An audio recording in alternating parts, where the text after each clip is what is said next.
You're listening to WQEE 99.1 FM, The Key in Noonan, Georgia, home of Braves Country with Mac Magee and the Armchair Quarterbacks, weekdays, 3 p.m. Eastern to 5 p.m. Eastern, right here on The Key and YouTube.com at Braves Country. Braves Country today. We're talking Southern sports.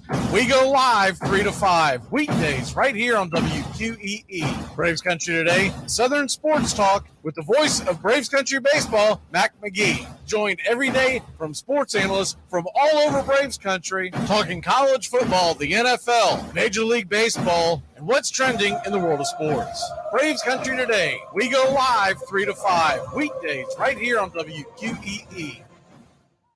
It all starts with just one thing. Glass jars can be reused to store food and spices, as a holder for combs and brushes in the bathroom, or as a container for plants and homemade candles, in addition to simply being recycled. Find tips and more at onethingus.com. Hey folks, this is Mark White with The Mark White Show, and you can tune into The Mark White Show every Saturday from 11 a.m. to 12 p.m. right here on Rock 99, WQEE The Key, the home of Southern sports and talk. I'm Amy Lawrence, and I'm up late, always, after hours, hanging out with you on CBS Sports Radio. Check it out, 2 a.m. Eastern, 11 p.m. Pacific. Enjoy sun-drenched days, epic stays, and plenty of room to roam in Greater Fort Lauderdale. Our hotels, attractions, and restaurants have taken the Visit Lauderdale's Safe and Clean pledge, so you can relax and explore with confidence. When you are ready for that well-deserved staycation, our 23 miles of golden beaches await. Find wide-open spaces to hike, bike, kayak, and paddleboard. Visit your favorite attractions, then dine out in style in dining rooms or al fresco on waterfront patios. Learn more at sunny.org. Braves Country today. We're talking Southern sports.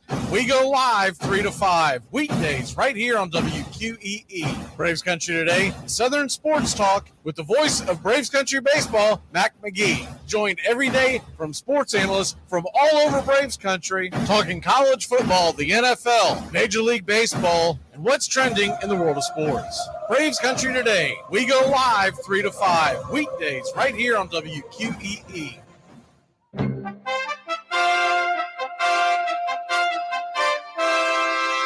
Armchair Quarterback Radio is AFC South Country, all NFL season long. They hand it off for Nat. He's driving, and he's in for the touchdown. Wow! Drive starts at the 1 and looking for a little breathing room, and they get that and plenty more. Derrick Henry still going. Stays in bounds. He might go 99 yards for the touchdown. Unbelievable. 2nd and 10, empty set. Walk down the field, and that is Hilton again. First and goal. Ebron. What a year for him. Eric Ebron. Touchdown, Colts. Slant caught. Touchdown. Marquise Lee. And he punched the ball into the stands. Deep. And he's got it. Keelan Cole. Touchdown, Jacksonville. Stay locked in to the AFC South on Armchair Quarterback Radio. Here's good news. There's still a need for hundreds of thousands of cybersecurity professionals in the U.S. right now. And My Computer Career is training people to help meet the demand. No IT experience? No problem. Take the free career evaluation today. Start your new life as an IT pro in as little as 4 months. Grants covering up to 53% of the cost are available to those who qualify. It's not rocket science. It's mycomputercareer.edu. Are you looking for a reliable dental practice that not only cares about your teeth, but is friendly to work with? How about one that offers great deals and new patient promotions? Well, your search is over. Most Valuable Smiles in downtown Eatonton, Georgia is committed to giving you the biggest and brightest smile.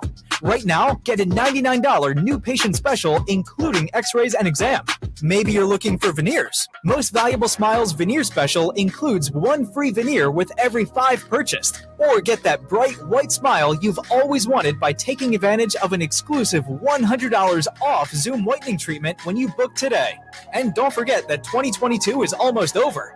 That means most insurance policies will reset by the new year, and to avoid losing that extra money, you need to use it or lose it. Book an appointment today with Most Valuable Smiles in downtown Eatonton to lock in these exclusive deals. Call 706-623-0318 or visit mostvaluablesmiles.com. Hey, sports fans, it's Rod Peterson here, host of The Rod Peterson Show, inviting you to join us daily for 2 hours of Atlanta's funnest sports talk right here on WQEE. I say fun because it is. You've never heard a show like it because we make the listeners a part of the show every day between noon and 2 p.m. Eastern. You'll hear plenty of the best sports talk, including the latest on the Falcons, the Braves, and more. And who knows, you might even hear you. That's the Rod Peterson Show, daily at noon, right here on WQEE 99.1 FM. Hey, Braves Country. Braves Country HD is bringing you Braves Country Baseball. Braves Country comes to you every Tuesday night and Friday night and 2 bonus games every week. Hi, I'm Mac Magee, and we'll be bringing you play-by-play, pitch-by-pitch of your Atlanta Braves. It's free to listen. Please like and subscribe. YouTube.com/@Braves Country. Braves Country Baseball for the fans, by the fans.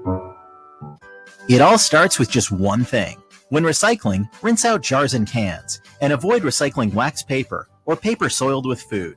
This will reduce recycling contamination. Find tips and more at onethingus.com.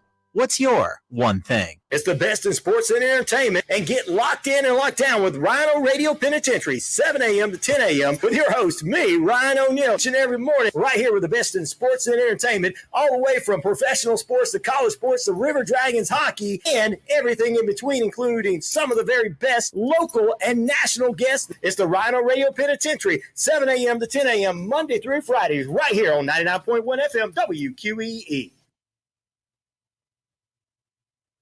Braves Country today. We're talking Southern sports.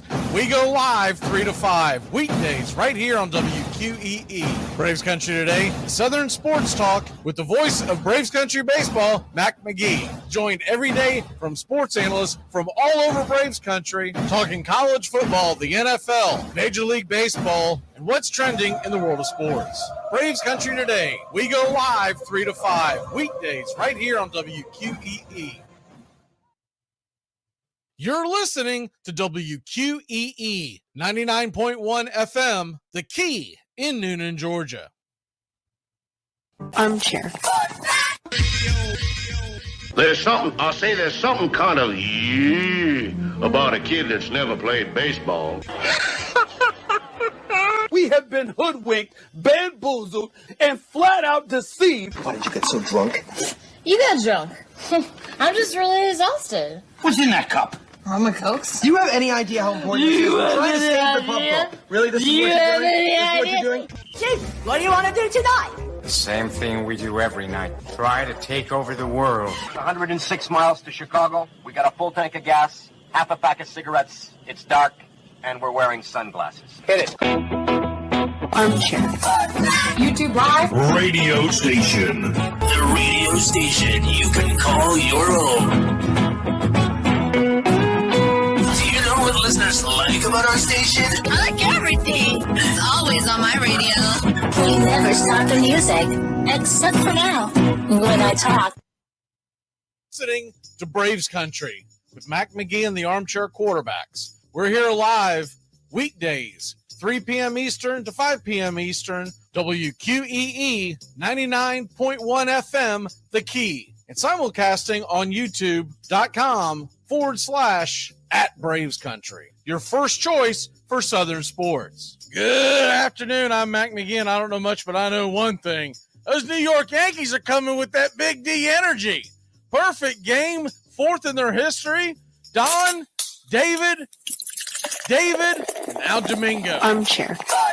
Community Access Channel. He's the armchair quarterback. He's full of beer and he's full of snacks. The all-American man.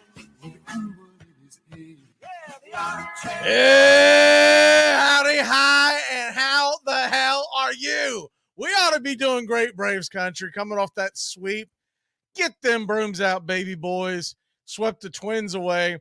Never gets old beating the Twins because I can't. I'll never, ever, ever forgive them for 91. And probably my most heartbreaking loss as a fan of sport. I can point to a lot of them in a lot of different sports. But man, in 91, I thought as a very young man, was I even? Yeah, I guess technically I just become, quote unquote a man, as far as legality reasons. But I just remember being absolutely crushed watching the Twins beat us in that World Series. We could not get a win in that. And I hated those Homer Hankies. And so beating the Twins never gets old. I just, I mentioned it during one of the broadcasts. We were down 1-0 at the beginning. I think it was the first game we were down 1-0 to the Twins. And when we finally scored, I finally spoke up and said, man, I'm glad that score changed, because that was the score of Game 7. And I still say that they pushed Lonnie off the bag on first. That was a dirty, dirty, dirty play by the it was Kent Herbeck, I believe. Pushed him off the bag.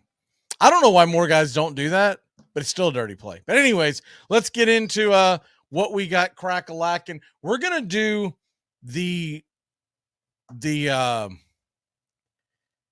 MLB Hall of Fame vote one last time. And I've recorded the video part of this. I'm going to have to navigate through it because you had to have your vote in one last time for before noon Eastern. So I made sure to get that done. So everything may not coincide and go according to plan, as far as if you're watching this on YouTube and watching me talk, because I recorded the video. Now I'm talking over it because I wanted to make sure I got it in. But anyways, this is how we'll do. And obviously those of y'all that are watching on or listening on WQEE or on whatever device that you get us on, whether it's Spotify or whatnot, Braves Country HD, find us today. We will explain it as we go. But basically what you have is this. It was the final day, and the results will be coming in to let us know later on who is going to be heading to the All-Star game, who's going to be starting, et cetera, et cetera. And the final votes are going down like this. You've got, so hopefully I did this somewhat in order as I try to recall how I did this, but I believe I went first base, second base, et cetera, and I believe I went AL first. So American League, I've got to go with Yandy Diaz in the Tampa Bay Rays. He's hitting 322. And when you're hitting 322 and you have an OPS of 928, you got to go with him over. I know Vlad Jr. is probably the crowd favorite because he's more of a household name. But he's got a 796 OPS. His team is not in first place. The Rays are. I went with him. Matt Olson, your team is in first place. Your OPS is just under Freddie's. You've got 12 more home runs than Freddie Freeman and 13 more RBI. I know Freddie's a bigger name per se, and it's Los Angeles. He might end up getting in, but I went with Matt Olson. Ozzie Albies over Luis Arias. And it was Whit Merrifield versus Marcus Semien. I don't think this is very close. I really don't. I feel like this was extremely, really, Whit Merrifield, what if you look at his stats, I don't know where close to what Marcus Semien is doing. Marcus Semien's got 11 home runs, he's got 2. His OPS is almost 100 points higher. His RBIs are 25 points higher. 25 more RBI. The hell are we doing? What are we doing? Let me go with Ozzie Albies.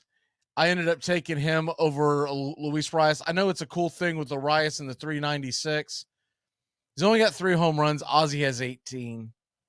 He only has 39 RBI. Ozzie has 56. And Ozzie's defense is better. It just is. You don't believe me? Go back and watch that play from the Minnesota series where he's sprawling out on his stomach, heading towards second, backhanded, and has the wherewithal to flip the ball to RC, who guns down the runner at first. That's phenomenal. I hope we never forget that play. Shortstop in the American League. Now in my head, I go shortstop, but I do remember that I went player by player, or position by position. So it goes third base. Depends on what you're looking at. Sometimes they put the shortstop before because they go around the horn, and sometimes they just go 1, 2, 3 and then short. But anyways, Josh Young, I went with the rookie. I think he's having a phenomenal year. He should get all the love. 16 homers, 814 OPS, 47 RBI. Matt Chapman's having a solid year. Josh Young's just a little better. And if you've watched this kid play, man, he is electric. I really want to see him start in the All-Star game. I went with Austin Riley. Austin Riley's really starting to pick it up, and his team looks headed to the playoffs. Nolan Arenado, not so much. So I went with Austin Riley. And I went homer, but there were reasons for my homer picks. Shortstop, I don't think this one's particularly close. Corey Seager has a 345 average, 10 homers, 1020 OPS, and no one's really talking about it. And Rolando Arcia, he's really starting to fade down the stretch. But what he's done for this team, and Francisco Lindor, he's got 16 home runs. Arcia's got 6. Remember, Arcia did miss about 3 weeks of the season. So I think if he's there, he probably has around 10 or so. I think with the RBIs, if he's there, he probably has a little more. His OPS is higher. His defense is phenomenal. And he has been a catalyst for these Atlanta Braves. So I went ahead and went with Arcia. The catcher position in the American League, that to me was a really close one. Jonah Heim and Adley Rutschman. And honestly, it's going to come down to who you prefer. In other ones, I've taken Rutschman. I think I went ahead and I think I just have to go Heim on this one. I just do, because he's on a team that's leading his division, one of the best teams in baseball, 800 OPS for the Texas Rangers and 55 RBI. You map that out. He's on pace for 22 homers and 110 RBI. Sean Murphy, hands down, this isn't even close. Sean Murphy is on a team that's leading his division. Sean Murphy has a 925 OPS. Every single statistic, he's just a touch higher than Will Smith. So when I say it's not close, I guess it's not very true. But to me, it's not close in the fact that Sean Murphy's on the Braves. The only thing that people would probably point to is that Will Smith is essentially the everyday catcher. Sean Murphy's getting days off. So that makes his numbers even more impressive to me. Because if Sean Murphy was out there every single day, there's no telling how many home runs he would have, etc. Ronald Acuna Jr. was already in, by the way, as we get to the outfielders, so you didn't have to vote on that. But you have to vote on the other outfielders. Let's the American League. I know I went with Adolis Garcia. I'm trying to remember this off the top of my head. Yordan Alvarez is just one of the best hitters in baseball, so I had to go there. Adolis Garcia, I picked him at some point. There it goes. I picked Adolis Garcia. And then, Adolis Garcia, we saw him. He had 2 home runs in our series versus the Rangers. And then the rest of for folks who can't see the screen, it's Mike Trout, it's Kiermaier, it's Judge, it's Garcia, it's Arozarena. I get it that Trout is Trout. He's got 17 homers. You can't argue that. I'm not putting Judge in because he has not played and he's not going to be able to play. So what the hell is the point of voting him in? All you're doing is wasting a vote. You really are. It's like voting independent. Like you're just fixing. I'm joking. But you're just wasting a vote. He's not going to be able to play. They're saying that, we really haven't been able to touch on this because we've been so busy this week, but there's talks about Aaron Judge may not be back till late August. Best case scenario. I don't know if Aaron Judge is going to play again this year. It's getting that iffy. So then we had one more player to pick on the American League, and you can go Mike Trout. I get it. I ended up going Arozarena because Randy Arozarena, he's got 14 home runs, 54 RBI, solid year, an 876 OPS. His OPS, I'm looking more and more at OPS these days than anyone else. His OPS is higher than Trout's. His RBI, now that one's a little skewed because where you hit in the lineup has a lot to do with that, but still he's got 12 more than Trout. The only thing that Trout's beating on right now is he's got 3 more home runs, and Rosarena is a fun player to watch. When you went to the National League, I had to go, obviously Acuna's in there, and you're going to pick Acuna no matter what. He's having a fun. He's in an MVP year. I ended up going Corbin Carroll because after watching him live and in person during that Arizona series, man, that kid's electric, and I want to see him in the All-Star game. And then I really had a tough time. I wanted to vote for Money Mike, but I didn't feel like it was very genuine. He hasn't had a very good year. You can't really put him in. I wasn't going to go Gurriel. I'm not taking 2 Arizona Diamondbacks in the outfield. They've had a very good year, but Mookie is still Mookie, and I ended up going with him. Ohtani is already in as the designated hitter in the American League. So the National League, I don't think it's particularly close. You have to go JD Martinez. If you look at what JD Martinez, they got Bryce Harper and Bryce Harper's in there for a popularity contest. He's got 3 home runs, 18 RBI, a 769 OPS, and you're looking at JD Martinez, who's playing for the Dodgers, who are currently in the playoff position. He's got 18 homers, a 257 average, 51 RBI, 873. I mean, what are we talking about here? Nothing. I know that Bryce Harper missed the beginning of the season, but he hasn't come out on wildfire. His OPS is below 800. And that's kind of like, that's almost a minimum mark for me, depending on the position. It was a little different with short because you didn't have anyone having an outstanding year. But that ended up being my selection, and we'll see how long this video goes. But that ended up being my selection, and we ended up doing all that and hitting all that. And there you have that. So we've got that selection, went ahead and sent it in, and away we go with that. So that ended up being the pick, and we got essentially it all done just in the nick of time.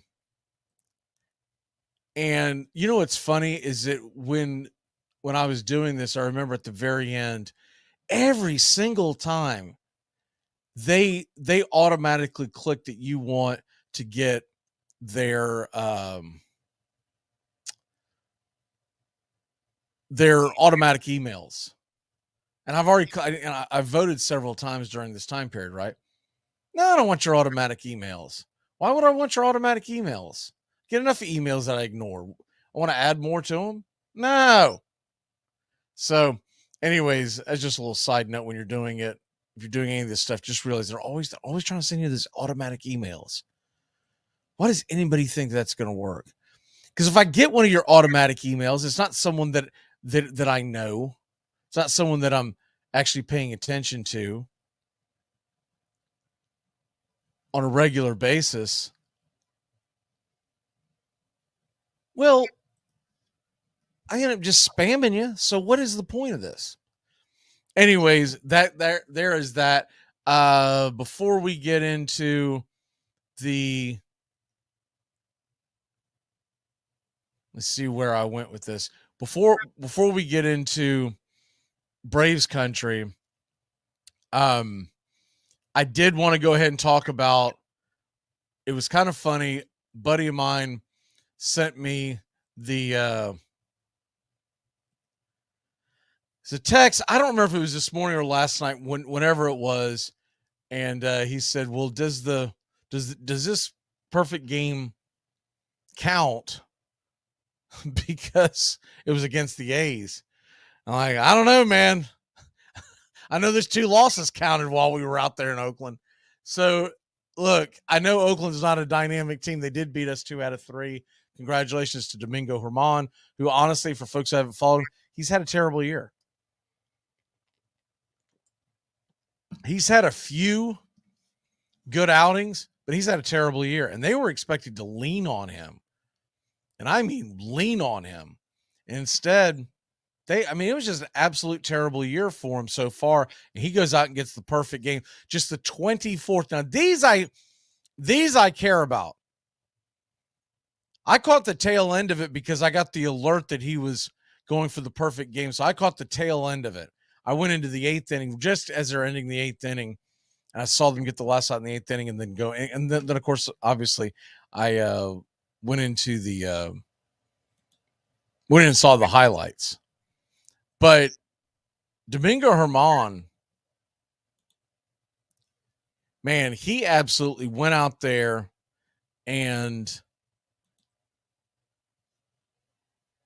someone brought this up. I don't remember. I listened to a couple of New York shows, but they were talking about the last at bat. He was down 3-1. He went 3 consecutive curveballs. Man, that tells you right there that first you're believing in your curveball. Second of all, you got some cojones. Because you got to be sitting there dead red. If you're the hitter, you got to be sitting there dead red going, all right, this guy doesn't want to walk me. This isn't a no-hitter, which to me are just absolute.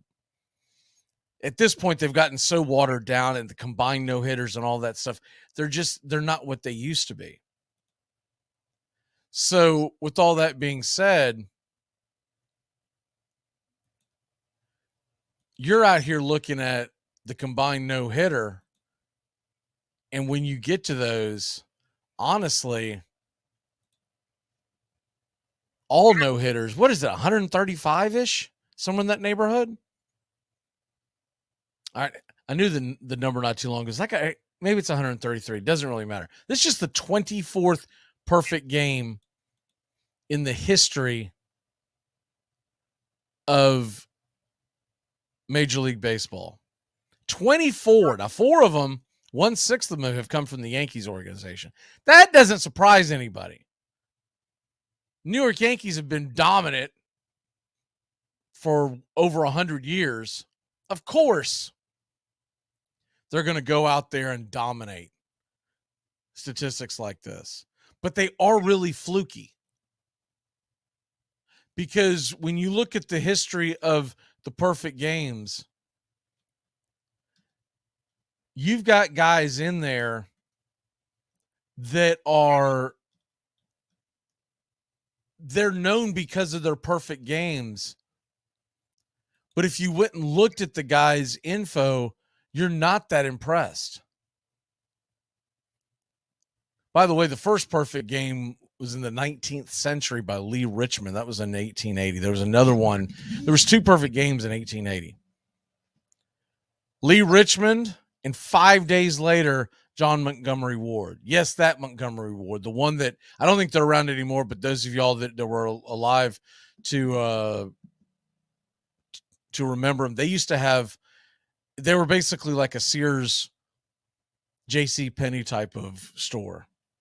Montgomery Ward had stores all over the country. I believe they've all shut down. I don't know if they transitioned into something else. I don't pay attention to that stuff.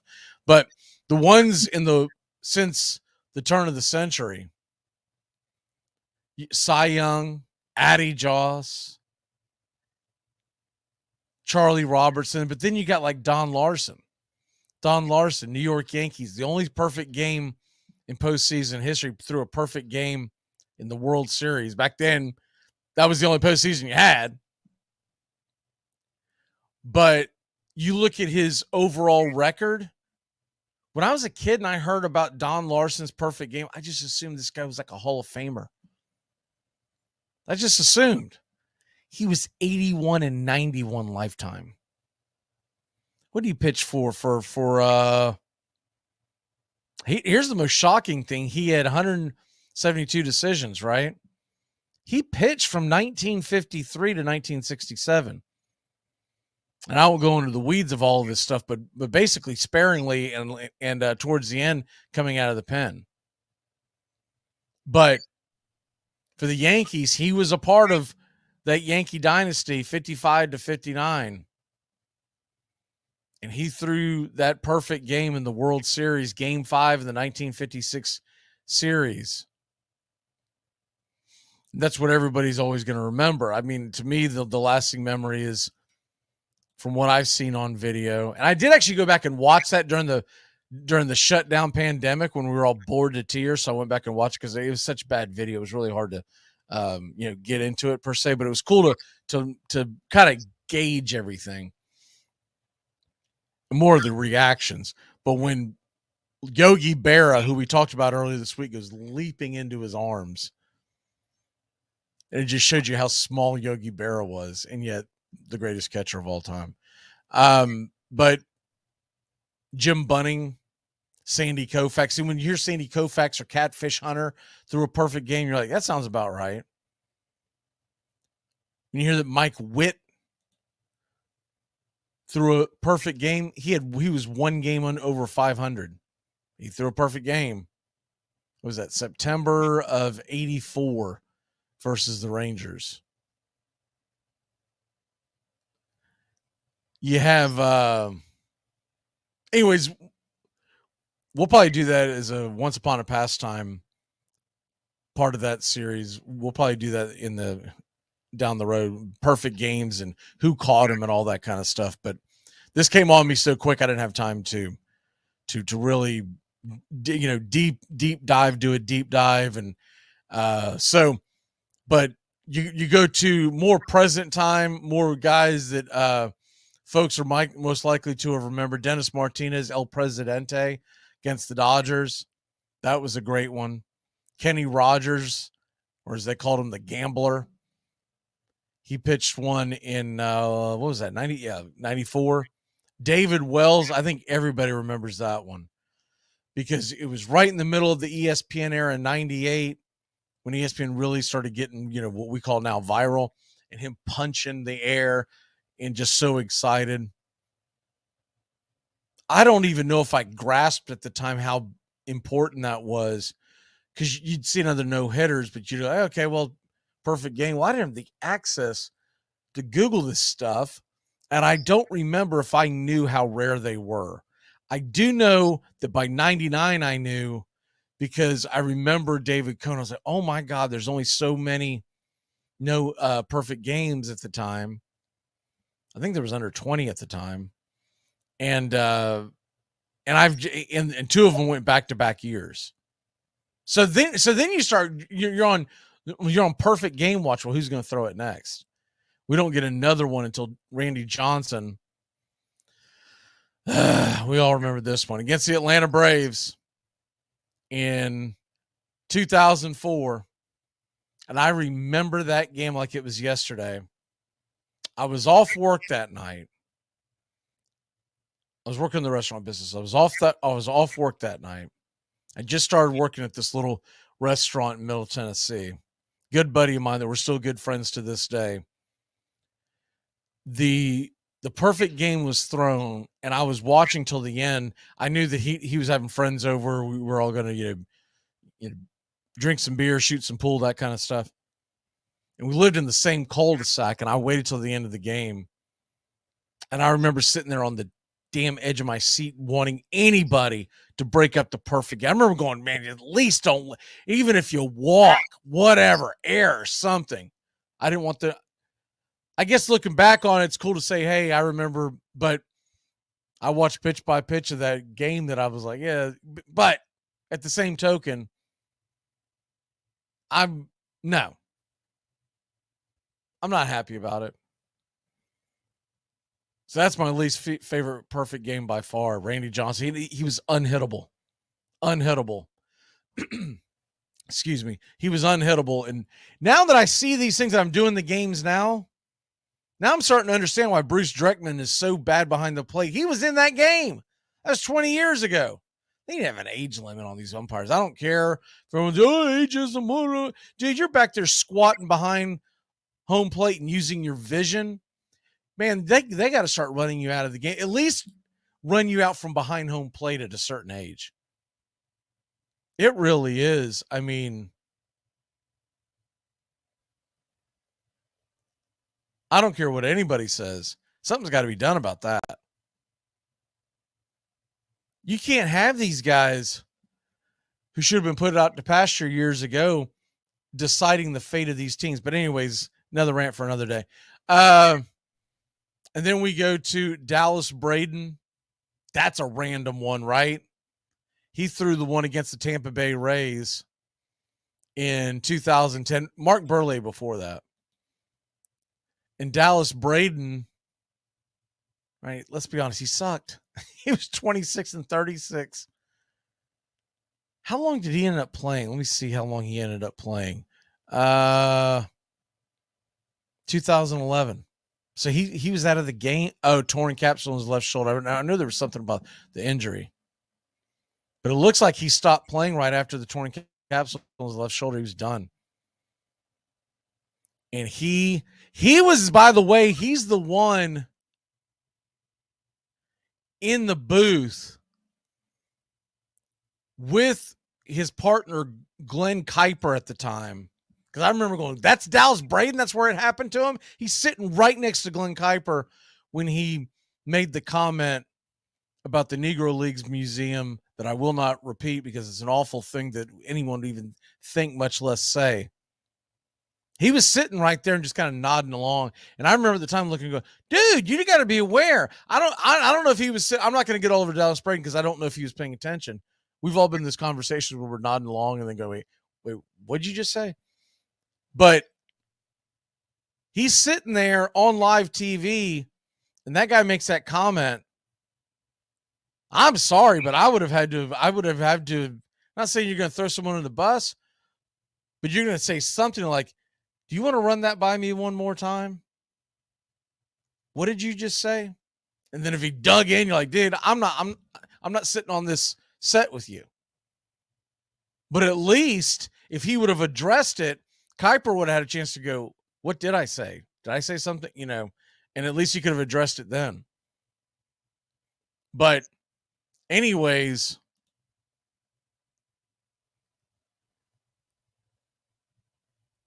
he's I guess he's the color commentator for the Oakland A's. I assume he's still there.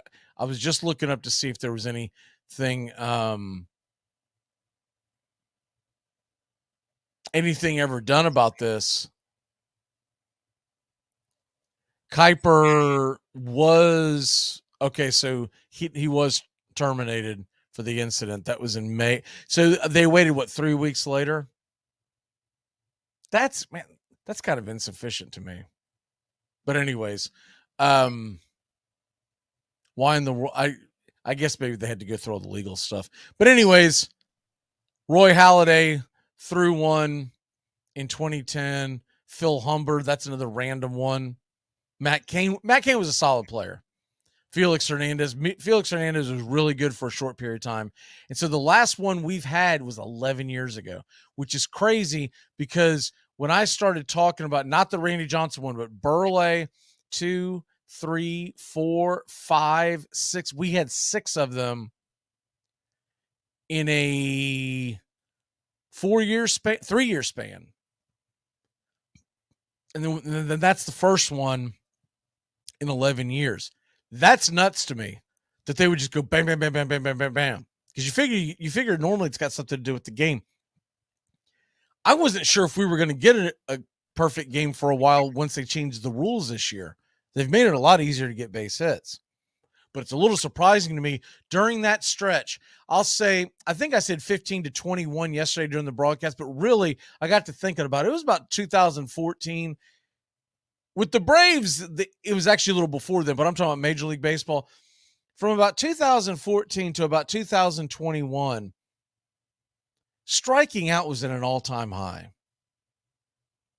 And it's a little surprising that perfect games didn't just go bebopping and popping up then. Maybe it's because they're hitting the ball hard and that's got something to do with it. But anyways, there's your perfect game stuff. Other things real quick before we get into Braves country. Chattahoochee baseball. Want to make sure that everyone's aware of that who's listening on the key. You got Chattahoochee baseball tonight, 6:30 Eastern against Brookhaven. That's at Brookhaven Oglethorpe University. And then this weekend, Friday night at 7:05, Saturday night at 7:05, and Monday. They're off Sunday.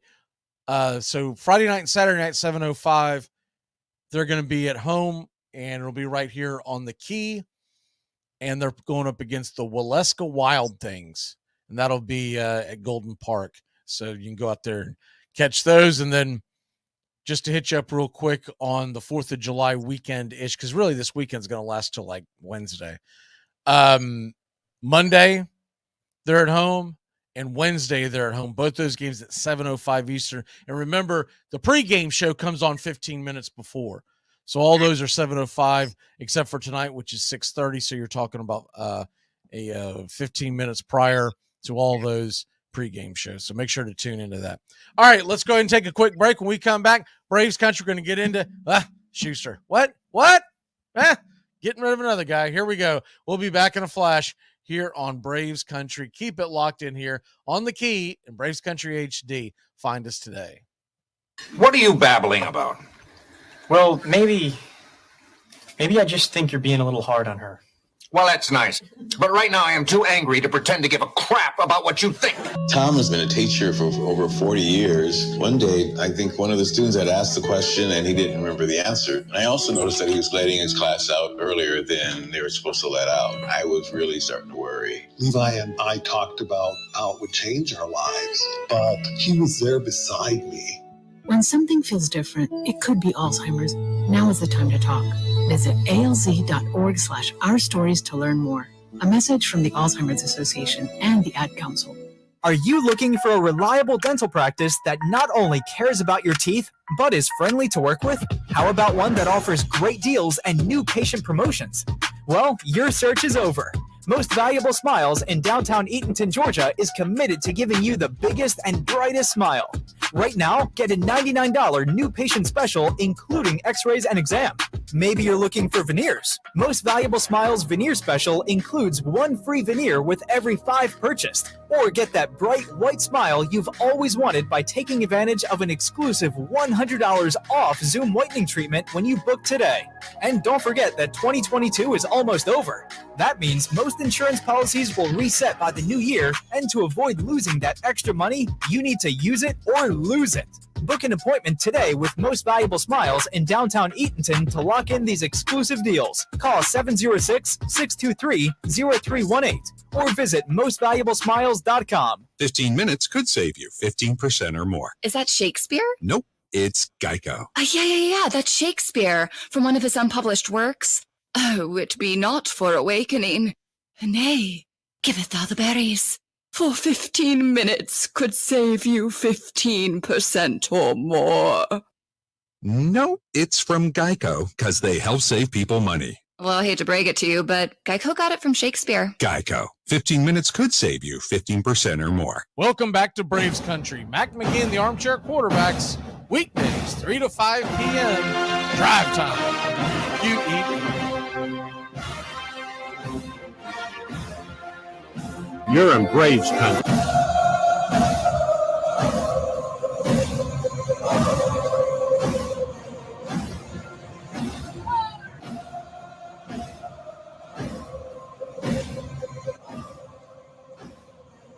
All right, Braves Country. Get it. Braves, how about this?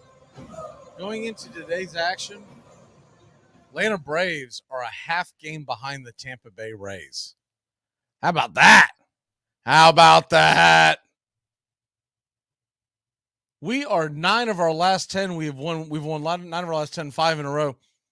Tampa Bay has lost 6 of their last 10. So do the math. We've made up 5 games in 10 days. I mean, that is doing it, man. That is doing it big. Very impressed how this is the grind of the season that honestly, you just never know how your teams are going to react. And when I see people all year long, fans, listeners, what have you, getting irritated about a loss here and a loss there, and it is very easy for all of us to do it.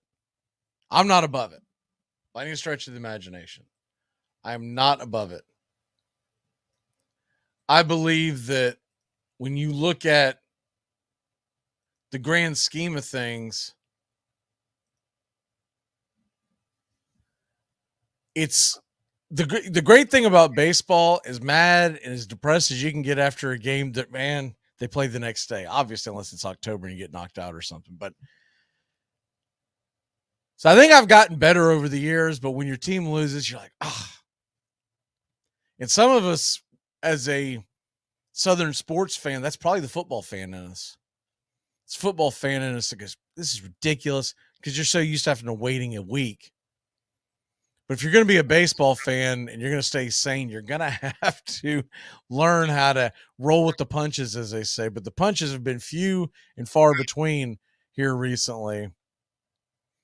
And, you know, this was a pretty cool moment yesterday. If you missed it, there was a tweet about the Braves on their miraculous run, how well they've been playing. And I'll get into these tweets in a second, but I want to make sure that I mention this. Trey Young of the Hawks tweeted out, quote tweeted that and said, Braves are on another level. And then of course the Hawks got involved.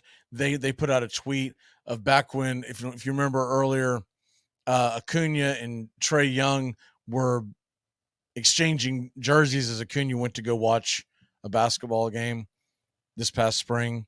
And there's a picture of them standing next to each other with that tweet in mind. And it said, a game recognizes game. So it's really cool for the entire sports family in the Atlanta area to continue to support each other. And I did notice too that the Georgia Bulldogs tweeted out, this was either late last night or whatever the heck it was, but anyways, it was before the voting was due, and they tweeted out a picture of Blooper and their mascot, the Georgia Bulldog, some picture that they had of them fist bumping, and it said, basically, remember to vote for the Braves for the All-Star ballot. So they're all getting involved. I would assume the Falcons will be too. Right now they're kind of out of season, but they are working out. We hit middle of July. I mean, we are a couple of weeks away from those guys reporting, and it's really going to get hot and hectic in the sports world. But it's cool that everybody's getting involved in that. Now, the news of the day came in yesterday, right after the game. Braves announced that they were optioning Jared Schuster to AAA Gwinnett.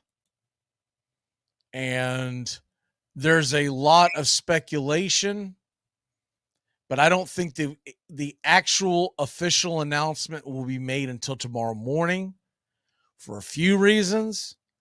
A, you want to make sure a guy's healthy and ready to go if you're going to bring him up. And B, we don't have a game today. There's no rush. And why go out there and rush into an announcement to help your team, your foe on Friday night, the Miami Marlins, who are the number 2 team in the division right now.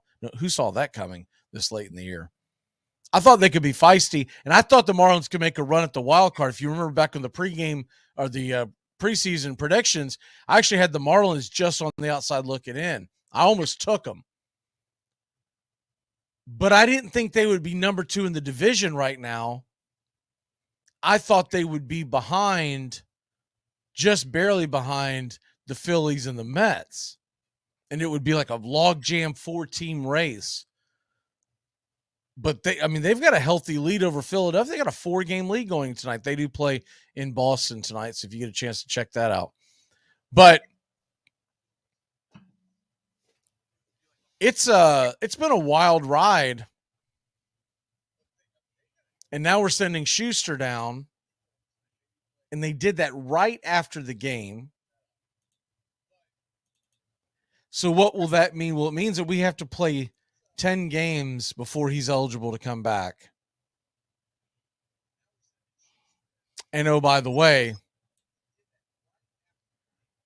and it doesn't matter anyways, you wouldn't start the All-Star break with him unless there were just catastrophic injuries.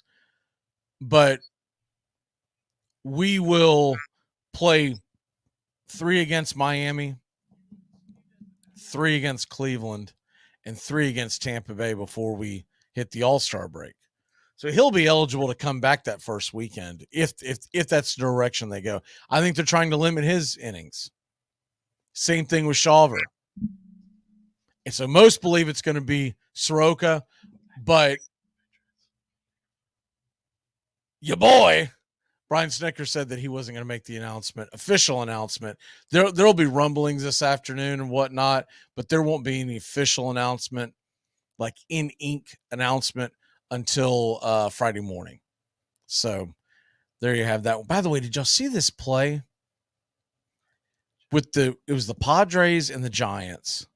Sorry. Padres and the Pirates. I don't know why I said Giants. And Tatis is coming around third. Fernando Tatis is coming around third. Now the play they're not ended up being a ball thrown in that direction, because I've seen this replay several times. But he's heading towards home. There's a bat laying there, and where the bat boy should probably be going and getting the ball. Cronenworth ran up to get the bat out of the way so that Tatis didn't have to step on the bat, hurt himself, or, for that matter, the catcher. But I've never seen this before. He runs in front of the catcher. So it must have been a right-handed batter, I'm thinking, right before Tatis. I haven't seen the whole play. All I've seen was the tail end of it. The bat's laying in the right-handed batter box. And he runs in front of the catcher who's standing in front of home plate waiting for a possible throw to the plate. Runs around him, in front of him, to grab the bat, and circles back to where he was on the on-deck circle. Athletic move. He never makes contact with the catcher, by the way. But that absolutely should have been catcher's interference. Now, the ball didn't even get thrown that direction. You can't have guys running in. I mean, it was very reminiscent to me, and maybe this is why the Giants were on my mind, very reminiscent to me of when, you remember when Barry Bonds' kid in the World Series against the Angels? And was it Barry Bonds' kid or was it Dusty Baker's? Anyways, little 5-6-year-old kid was playing bat boy, and he almost got ran over, and someone had to go over there and grab him to get him out of the way. I might be misremembering that. Maybe it was Dusty Baker's kid or grandkid, and it was Bonds that grabbed. Anyways, someone grabbed a little kid. That's what it reminded me. I was like, what the hell are we looking at here? And it's just absolutely insane.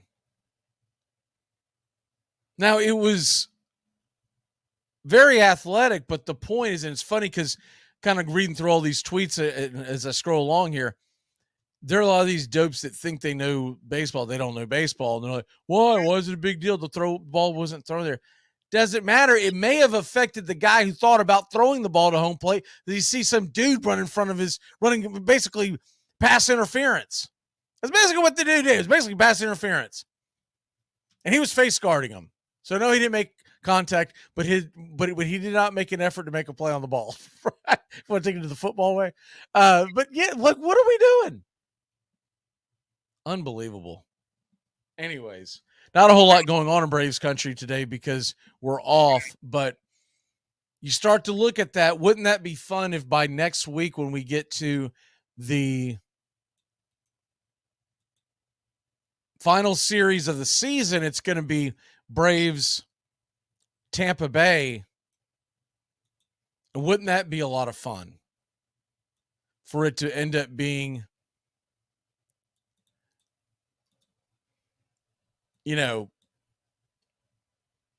if that series could go in, this would be the perfect thing. Something like where it is right now. one of the teams half game up, half game back, or even I don't have Tampa Bay's schedule in front of me, but what if we're dead even going into that game? And the winner of that game has the best record going into the All-Star break. That would be fun. Doesn't matter at this point, but that would be fun. That's what I'm pulling for, is for Atlanta to continue to play well. The Tampa doesn't just go into a swan dive and we get to that series next week and we take them lightly. Or what's more concerning, if they go into swan dive and then we go into next weekend in Tampa Bay and they decide, well, we need to clean the Braves' clocks before we head to the All-Star break. So you don't want a wounded animal backed into a corner. You want them going in, smelling themselves, and we go in there and clean their clocks. You don't want it the other way around. So that's where we're at heading into Braves country, into that, the big picture, right? For those that can't see it on the screen, Atlanta is a half game behind Tampa Bay. 663 winning percentage, by the way. And so right now we're tied with winning percentage, but we're half game back in the standings.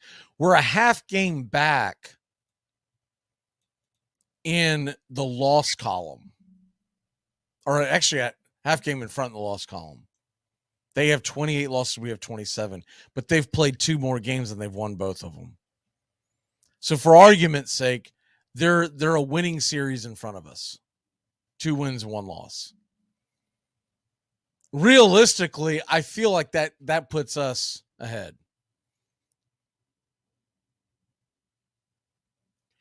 But I'll take it any way you can get the fact the Braves have played that well. We're 4 games in front of Texas, 4.5 in front of Baltimore, 5.5 in front of Arizona, which is the big one because that's the first National League team that I've named, and then 6.5 in front of the Miami Marlins. How about the Miami Marlins have a better record a week away from the All-Star break than the Los Angeles Dodgers, the New York Yankees, who have not had horrible years, Toronto Blue Jays, who everybody was picking them.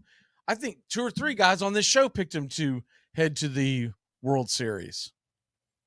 Houston Astros, Philadelphia Phillies, everyone was on that bandwagon. Now, what's even more wowzer, you take out the 4 teams that everybody knew had no shot at competing: Oakland, Kansas City, Colorado, and Washington this year. Washington's actually played decent, and Colorado's played decent in pockets. They've gotten hot from time to time, but all in all, just not a good baseball team. A lot like Washington. Kansas City and Oakland are tanking for Tua, whatever you want to call whoever the big prospect is next year coming out of Major League Baseball. I mean, we're at halfway to the season, so 160 games we'll call it, and they have a combined 43 wins between each other. Oof. But how about the only teams that have that are above them? St. Louis Cardinals are barely above the Washington Nationals right now. That is a disaster. Why lynchings and firings have not come out of that front office, I do not know. And not that everyone's in love with the manager either. But there should just be an absolute barnstorming tour of you're fired, you're fired, you're fired. They're 33-46, 13 games under 500. That team was the odds-on favorite, a heavy favorite to win the division. Some knuckleheads had them going to the World Series, getting to the NLCS, that kind of stuff. I never believed in them that much. I was really on the fence on them because I just thought the division was so bad that they had a chance to probably win that division. I didn't know it was going to be healthy, but thought they would win the division just because and that division has still proven to be pretty bad. But you look at the rest of this. So the Cardinals are a game and a half in front of Washington, 2.5 in front of Colorado. There's a chance they could end up with the third worst record in all of Major League Baseball. What?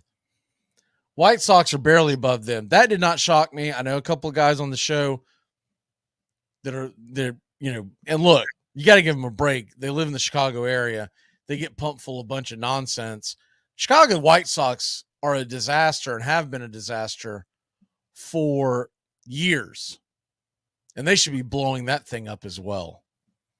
They should be blowing that up because of years of ineptitude, not just because of one or two bad months. You get past that, and the Tigers are just in front of the White Sox by a half game. That doesn't shock me, really. I did not have – I had to pick the White Sox to finish fourth or third in the division. That's pretty much spot on. I did believe Kansas City was going to be, the worst of the bunch, but Detroit was right around that area. I really felt like those three teams, everyone else kept trying to tell me that's a 3, might even be a 4-team race. I was like, no, this is a 2-team race. It's Cleveland, it's Minnesota, and that's why you got it. And that's why I took the chance in Vegas and took Minnesota to win the division because the odds were really well. It was 3-1. I'm like, they're going to come right down to the stretch. Cleveland might end up outlasting. What I saw of Minnesota this week, don't love them, but I still don't hate them over Cleveland. We're going to see Cleveland next week. Cleveland's a solid team, but they don't score a lot of runs per se. They're very streaky, but they typically don't they're down at the bottom. They've got very good pitching. So expect a low-scoring series, especially on their end. But I was like, man, you go into this, and you're telling me that the Twins are going to have Sonny Gray, who pitched very well. We did not see the best of Joe Ryan. Joe Ryan's a good pitcher. He did not have it the other night. But they've got a solid pitching staff. They've got a solid, okay offense. It's very much like Cleveland. It's all or nothing. They strike out a lot, the whole 9 yards. So that's why I really went in that direction. But, okay, those are all usual suspects except for St. Louis that I just named. The New York Mets are just above that line. They are 17.5 games behind the best record in baseball. They have the number one payroll, and it's not even close. It's being listed in the 350, 360 range, but after everything that's going to be paid against it, that article that came out last week, I think they said 468. It's either 458 or 468. So what? And that has gotten you 36 wins. If you flash forward to that, at the 80-game mark heading into today, we'll give them the benefit of the doubt and say that they get the win tonight. You're still talking about 74 wins, $468 million after everything comes off the books. Jeez. And then Cohen has a press conference yesterday and said nothing. I was going to get the audio. He said nothing. All he said, if you missed it, was, we're going to stay the course. I mean, he might as well have had a cue card, nothing but honestly, there were a bunch of cliches. You're going to stay the course. I'm a very patient man. I'm not going to do this. I'm not going to do that. But if things don't turn around soon, we're going to have to make some tough decisions. That's all he said. That was going to inspire the team. Well, inspired them so much they went out and laid an egg and lost again last night 5-2. Mets are going to be sellers. I think he was just trying to lay the groundwork of the fact that they are going to sell. That didn't shock anybody. It didn't shock me. Of course they're going to be sellers. You're not buying. Who the hell's buying at that rate? So the main teams the Braves need to be looking forward to is we're going to hit up the Marlins series real quick. The main teams that we're concerned about, we're scoreboard watching, other than obviously every team in our division will continue to do it. Someone made the comment yesterday during the broadcast, because we have the comments open for for the Braves Country baseball chat, or maybe it was the night before when I updated the Mets score, saying, yeah, it was the night before, saying the Mets are irrelevant. Well, no, they're not, because as long as you're in your division, until we get to that perfect the magic number down, no. Losing streaks happen all the time in baseball, and no. I'm going to constantly keep an eye on everyone in our division. But for foreseeable future, right now, outside, not naming our division teams. So obviously Miami, Philly, Mets, even Washington, technically. The scores we're going to start focusing on: Tampa Bay, Texas, Baltimore, Arizona, San Francisco. And then I still think you have to take the Dodgers very seriously. They're not that far behind. And I'm going to cut it off there, because I don't believe the Yankees are going to come back, or the Blue Jays are going to come back and make that big of a run. I'm talking about for best record in baseball. So as we go forward to this, realize during our broadcasts of the games, we're going to be focusing on those numbers, because we want the World Series to go through Atlanta, right? All right, the series real quick. We're going to hit that up real quick. We'll do more of this tomorrow. I'm assuming Soroka versus Hoeing until we hear different, which will probably be tomorrow morning. We'll get it confirmed. Saturday, Yuri Perez versus Charlie Morton. We talked about this yesterday. That's a tough one. That is a tough one. And then Sunday, Yuri Perez 5-1 with a 1.34 ERA. Stupid good. He can fire it. Now, we hit right-handers well. Don't get me wrong. And I'm not scared of any team. But you see those numbers, you're like, whoa. I believe we get the win on Sunday at Strider versus Alcantara. We got to Sandy last time out. We got to him twice. Now, the last time I pitched a little better. He's pitched a little better, but he's still 3-6 with a 4.82 ERA. He pitched well his last start, but all in all, I'm a little concerned with Saturday's game. I'm going to assume Strider's going to show up on Sunday. So if you assume that we're going to win Sunday, and you assume that we could lose Saturday because of who's pitching for the Marlins, if he goes out there and spins a gem, then Friday night's game with Soroka versus Hoeing, who's pitched well this year. He just hasn't had a lot of deep starts. So essentially it's going to be against the Marlins bullpen. That one could be the rubber match. That one concerns the hell out of me, because Soroka has not looked good. Even in the first game when he looked better than he did the second one, the velocity wasn't there, and he was floating in his off speeds. So there you have that.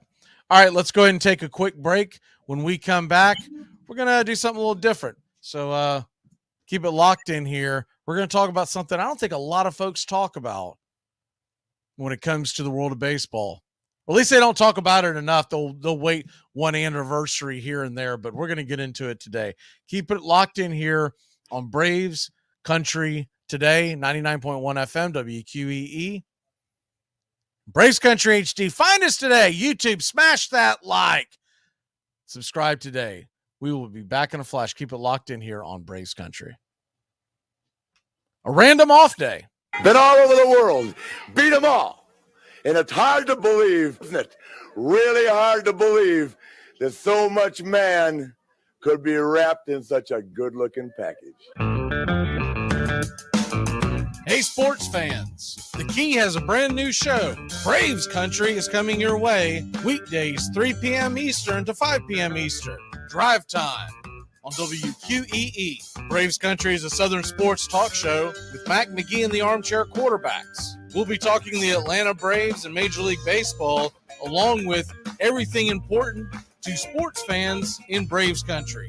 The SEC, ACC, Big Ten, and the National Football League, and the big sports news of the day. That's Braves Country with Mac Magee and the Armchair quarterbacks. Weekdays, 3 p.m. to 5 p.m. right here on WQEE, The Key, 99.1 FM, and simulcasting on youtube.com/@Braves Country.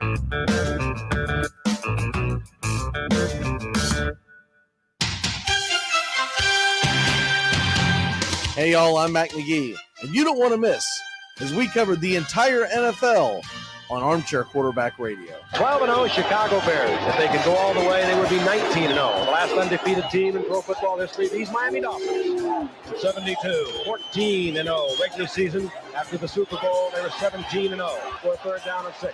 Cooper, Moore, and Clayton. Out of the way. Into the arms of Clayton.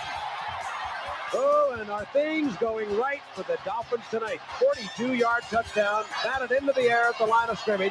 This is vintage Monday Night Football. Final seconds ticking off. Bears will not go undefeated. What a victory for the Dolphins. And Dan Marino reigns supreme once again. Welcome back to Braves Country. Mac Magee and the Armchair quarterbacks, weekdays, 3 to 5 p.m., drive time on WQEE. Being number 2, being number 4. That'll bring messages. We'll be right back. Here are some baseball facts you might not have known. In 1978, the Yankees handed out candy bars with Reggie Jackson on the wrapper called Reggie Bars. When Jackson was playing for the Baltimore Orioles, he said, "If I played in New York, they'd name a candy bar after me." In a 1947 college baseball game between Yale and Fordham, each team had a very notable player. The first baseman for Yale was future President George H.W. Bush, and the Fordham center fielder was legendary Dodgers announcer Vin Scully. H.W. Bush and Yale would go on to win the game 3-1. Hey, Braves fans, I'm Mac Magee with Braves Country. We'll be right here on The Key all year long, giving you Braves Country baseball, pitch by pitch, inning by inning of your Atlanta Braves. Make sure to catch Braves Country right here on The Key. We go live 3 to 5, and we'll keep you up to date on the upcoming schedule for Braves Country. That's Braves Country HD and Braves Country Baseball right here on The Key. Enjoy sun-drenched days, epic stays, and plenty of room to roam in Greater Fort Lauderdale. When you're ready for that well-deserved staycation, our 23 miles of golden beaches await. Find wide-open spaces to hike, bike, kayak, and paddleboard. Visit your favorite attractions, then dine out in style in dining rooms or al fresco on waterfront patios. Learn more at sunny.org. You see a guy hit the ball out the ballpark, grand slam home run to win a baseball game. And that same guy can come up tomorrow in that situation and miss the ball and lose the ball game. It can bring you up here, and don't get too damn cocky, because tomorrow it can bring you down there. See? But one thing about it, though, you know it always will be a tomorrow. You got me today, but I'm coming back.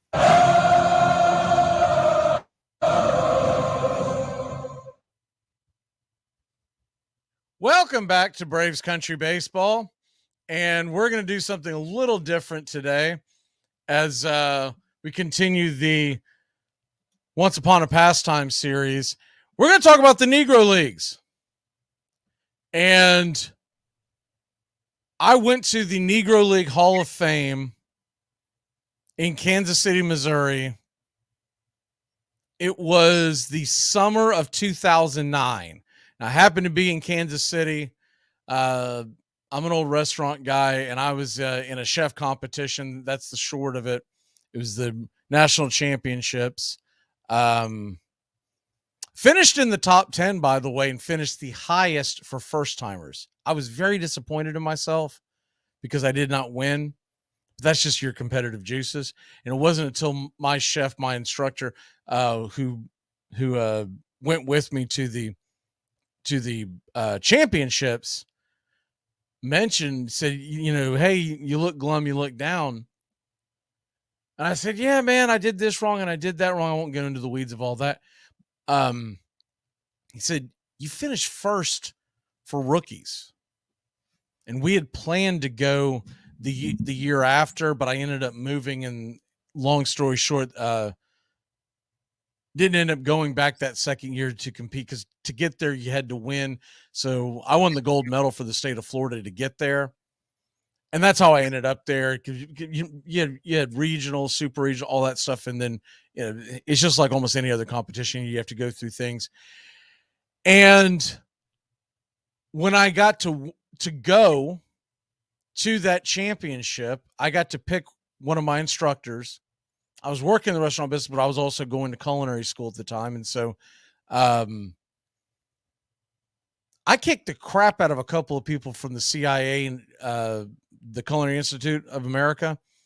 And if you're not familiar with that, man, that's like a guy in just a ho-hum law school kicking the crap out of some folks from Harvard.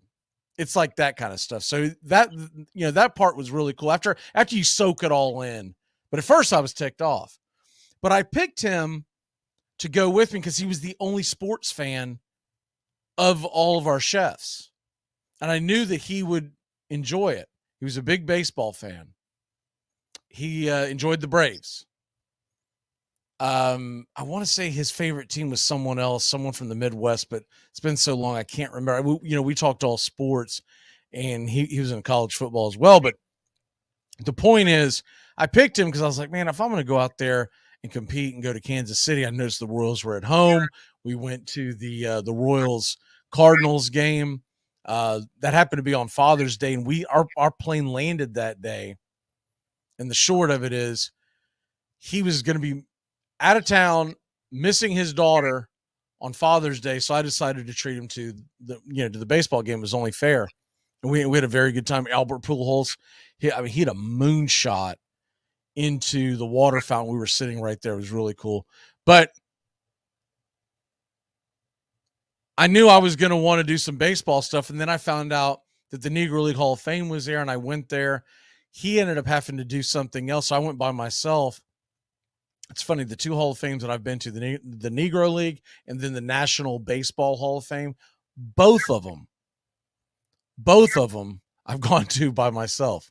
It's just the way it's lined up. And I've enjoyed both of them. So if you get a chance, you go to Kansas City, you go out there to get some good barbecue, make sure to hit up the Hall of Fame because it's phenomenal. And he was already one of my favorite players, but I went to that and I learned more about Buck O'Neil, and that's why I'm starting with him. And he became my favorite player in that league. And honestly, of all the players I've ever read about, top 3, top 5, I think top 3, to be honest. I've read a couple of books on him, and the book that he himself, his biography, it's a great title. It was either I was just on time or just in time. I'll look it up here in a second because I don't want to misquote that. I ended up giving it to a friend of mine who really wanted to read it, and it was very, very good. But there it is. I was right on time. And the whole synopsis of the book is this. I might actually have to get that copy back from someone just to be able to go over it. But he was talking about how people would come at him all the time and say, man, you played in the Negro Leagues, but if you were born... So he was born in 1911 in Carabel, Florida. Yeah, that's another thing. Yeah, little Southern guy. So by the way, lived to the age of 94. So passed away 2006 and was living in Kansas City, Missouri. And I was very aware of this when I went into Kansas City, because I was like, well, this is really cool. Played for the Kansas City Monarchs from 1938 through 1948. And he had a lifetime batting average of 258, 9 home runs, 175 RBI. You're like, this guy, what? What's the big deal about this guy? And you might ask yourself, why is Buck O'Neil in the Hall of Fame? So he got in there as an executive. He managed, coached, scouted for nearly 8 decades. But his legacy to me, he's been in docs. In fact, you just heard him a second ago when we were coming out of the break. I had to scramble during the break. I was like, where the hell is that one? And I love that. I love that quote from him. Don't get too cocky, because baseball will humble you. But the fact that he was an ambassador of the game is the best way I can put it. He was a great ambassador of the game. So people would say to him, man, if you were born just a little later in the century, born 1911. So what they're essentially saying is, man, if you were born 10 years later, if you were born in 1921 or 15 years later, 1926, you would have came up out of the color barrier, past the color barrier, and your life would have been so much different, so much better, all that kind of stuff. Because the Negro Leagues, honestly, they didn't have, in Major League Baseball at that time, did not have the best travel experiences and whatnot and pay. But the Negro Leagues were most of the time just a touch even below that. Just like any owner, they're trying to jam the money in their pocket. So they didn't spend a lot of money. They'd still be doing it if unions didn't come around, right?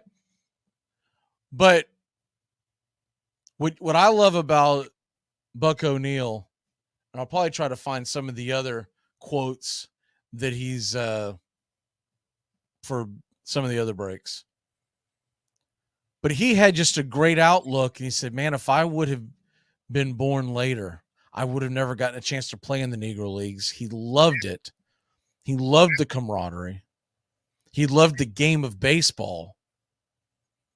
And he didn't hold it against the people of that time. He just looked at it as we're growing as a country, growing as a nation, growing as a society, humanity. But had the color barrier gotten, let's say the color barrier gets broken in 1930. What he's saying is, man, I would have never gotten to play in the Negro Leagues. And he loved every minute of it. So it's an interesting perspective. And I take that with me in life. Obviously, I didn't go through what he went through, could never even imagine. But I think of that moniker all the time, of the fact that I was right on time. I think I always misquote it and say I was just in time, but same thing. I was right on time. Because had I been born later in life, later in time, we'll say 10 years. Yeah, well, first of all, I'd be a little younger today, so that's great, right? But you could say that no matter where you're at in the calendar of the great calendar, right? But the things that I would have missed, that I enjoyed thoroughly in my life, that I still look back on, and until my brain fails me, I'm going to continue to love. Look, if I was born 10 years later, I would have missed the infancy of ESPN when it first came on and that whole thing. I still remember that, even though we all get ticked off at what they do on a daily basis with some of the stuff that they pull nowadays. That's not what ESPN was when we were kids. In the 80s, the 90s, it was about the sports. Even into the majority of the 2000s. It's only been the last 10-ish years, 10 plus, we'll say, even if you want to be aggressive and say last 15 years, that ESPN has really gone the direction that they've gone in, where it's not the same, right? But it used to be about, you know, folks who are my age and even older, do you remember getting excited and waking up in the morning and running to the TV to turn on Sports Center? And I would watch that thing. Let's say I woke up on a day off, I didn't have to be anywhere, and being in the restaurant business a lot of times during the week, you remember running to the television, turning it on to see the highlights, because it was the only way you could consume it in the 80s and 90s. And I would leave it on 3-4 times in a row. That's all you got was the replay from the night before. I don't remember when they first started doing the daytime Sports Center, but I know that thing would play till noon, if not later. I don't even remember what they did before they started arguing and screaming at each other and telling you about Aaron Rodgers and LeBron James every 15 seconds. And it's like that with and I can go through all the annals of sports that I've seen over my lifetime. You know, the fact that when I look at, you know, right on time, it's a great way to look at your life. Now, there are younger people that may going to say, well, but if I was born then, I wouldn't have. Yeah, I get it. You're probably going to live longer than me. You should. And I hope you do. And you'll probably see some things that I'll never see. But when my grandfather would say, I'm glad I'm not born in your age, because now you're dealing with this, this, and this. And I got to see this, this, and this. It's all about your perspective. And I would say, Dad, if I could talk to him today, Grandpa, if I could talk to him today, can you believe the technology that we deal with today? It's so easy to consume whatever you want to consume. So Buck O'Neil, I wanted to highlight him. It wasn't his playing numbers. It was the fact that he was a great ambassador of the game. And I highly recommend his book. I'm looking at the list here. There's another one. I've only read clips of this. I don't believe I've gotten a hold of the actual copy. It's called The Soul of Baseball, a road trip through Buck O'Neil's America. I know people are big on that. And the Right on Time one to me is the one that, if I can only, because I haven't read the other one, now that I know that this one exists, I'm definitely going to look it up. But it's what you wanted. It's really where you want to go with Buck O'Neil. Just, I mean, and he hit such, you see him on camera and you see the interviews, such a magnetic personality. I mean, even when he wasn't smiling, the way his eyes would twinkle and he talked, it was like he was smiling. And I loved hearing him in the different docs talking about the game of baseball. There's one, I don't think I even have that on clip, but he was talking about, I must though, because I know it pretty well, where he's talking about, and I didn't realize at the time, but now doing the math, he would have been around 8-9 years old when this was going on, talking about the 1919 year, dealing with all of the Judge Mountain Landis scandal, the court case. They find out everybody is the 8 men out of the White Sox is what I'm trying to get to. And he was talking about the fact that, and this is another thing, you're talking about right on time. Babe Ruth was right on time. He gets traded to New York just in time to save baseball. If he was born much earlier, this wouldn't have been it wouldn't have been the splash that it was. If he was born much later, he might have been too late to save baseball. Babe Ruth was right on time. Jackie Robinson was right on time. And I love that perspective from Buck. Because he's not talking about, hey man, don't talk about what you think that I missed. I can tell you what you missed. And that's the way I look at a lot of things, especially, we talk more sports than anything like that, but in the sports world, man, if I was born later in life, I guess that's a yogiism. How could you be born later in life? If I was born later in the century,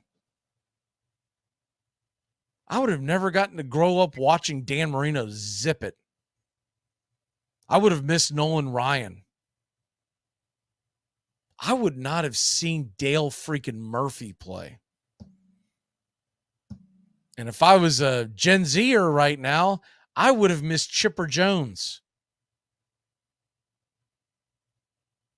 Oof. You can have that life. I don't want anything to do with it. Now, my dad and my grandfather would try to tell me, yeah, but you never got to see, and they would throw someone at me. And I'm like, you're right. I didn't get to see Mickey Mantle. My grandfather would talk on and on about Hank Aaron. I never got to see him play. But he's probably the reason why I became a Braves fan, is because my grandfather loved Hank Aaron. But anyways, I wanted to start off with Buck because I felt like it was this is what got me interested in going to the Hall of Fame. And then you learn all their other stories, and it's just, it's what makes baseball absolutely phenomenal. Let's go ahead before we do a complete transition. Want to go ahead and go into the next guy.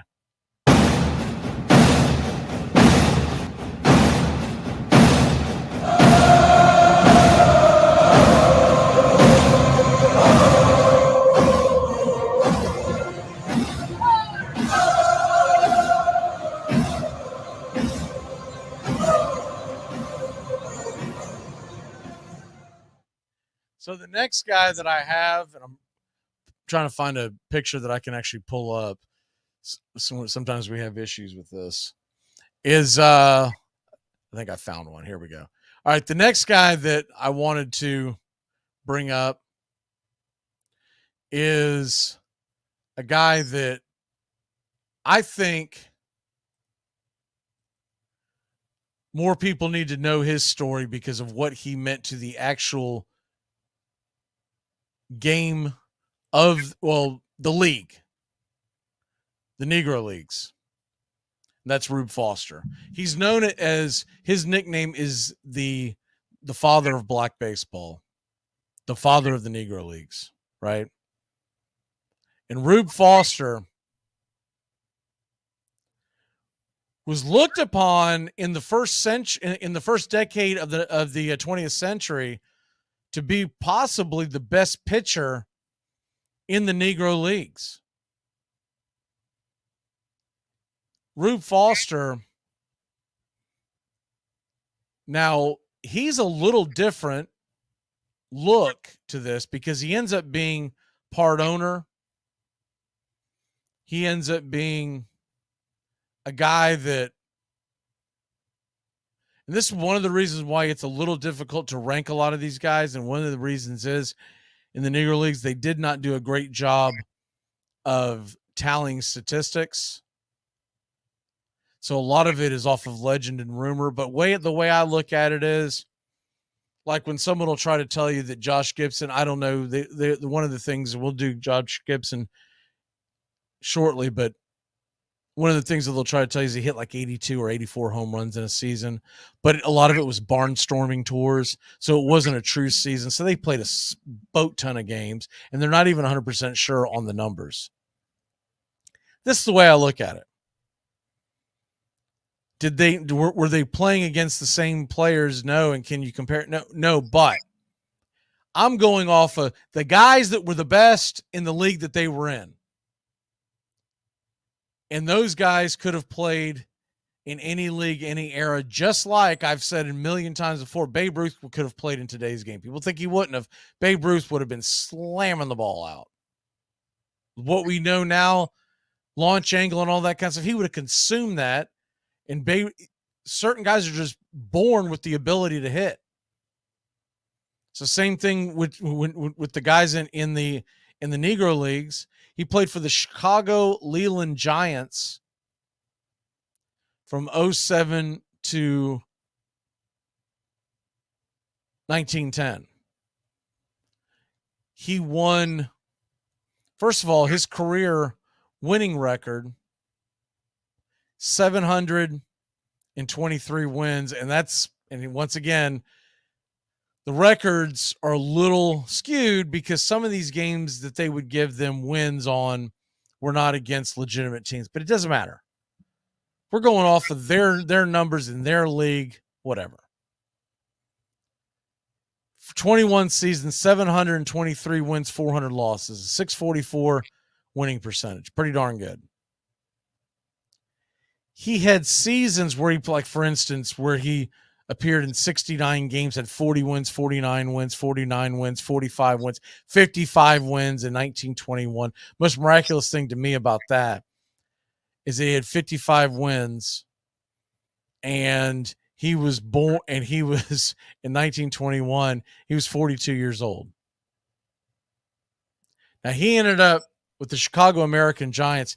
He ended up teaming up with Comiskey of the White Sox to bring the team to Chicago, to bring a team into Chicago, excuse me. And that's how he ended up being part owner. The thing that I wanted to hit up with him before we have to go to break here in a second, he was one of the guys that was hurt by the color barrier being broken, because when you first hit the color barrier, Jackie Robinson goes into major leagues, and you think about how great that was, how outstanding it was, but what you don't think about is the ones left behind. Jackie Robinson goes into the major leagues, breaks the color barrier. W does it for the Indians, and then all the other guys come around, and they're going into the major leagues, and then the next thing you know, Willie Mays, Hank Aaron, everybody wants to go see them play the best of the best. If you're a Black American at the time, it's very Larry Bird versus Magic Johnson, where you want to see, can your guys go out there and whip who was considered the best? The Negro Leagues got left behind. And so guys like Rube Foster, who died in 1930, he died before the color barrier, but I'm talking about he was the father of black baseball. They talk about it quite a bit. Buck talked about it quite a bit, how the guys who came along. So I really call him the grandfather of the Negro Leagues. But anyways, Negro Leagues were very, very popular going into the 30s and 40s. And then it gets dissolved a few years after the color barrier, because nobody wanted to go to the games, because all of the people that were going to those games are now going to watch Jackie Robinson. And it was only going to continue to get worse. It was very much like the remember the Tom Hanks, Gina Davis movie, League of Their Own, that was based on a true story. And they had pretty decent attendance numbers when they were playing, but when the men came back from war, the attendance numbers fell off. So you see a good thing have a negative, and we see this a lot in the world, but it should be noted that guys like Rube Foster were building something, and the guys that came after Foster, But he was inducted into the Hall of Fame in 81 as a pioneer executive. Honestly, that was well overdue. But Foster in the National Baseball Hall of Fame for everything that he did for the game. All right, let's go ahead and take a break, reset, and we come back. Next up, let's talk about Josh Gibson and a couple of the others that you may not remember. We will be back in a flash here on Braves Country HD, Braves Country Today.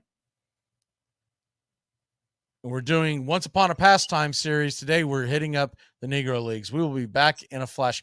Keep it locked in here, y'all. Hey, this isn't my coffee. Where's my finely ground quinoa blend from Starbucks? That's it. Daphne put an eggshell and some allspice in it. Didn't that just dress it up? Let us get something clear. I am not a morning person. I have to ease into my day slowly.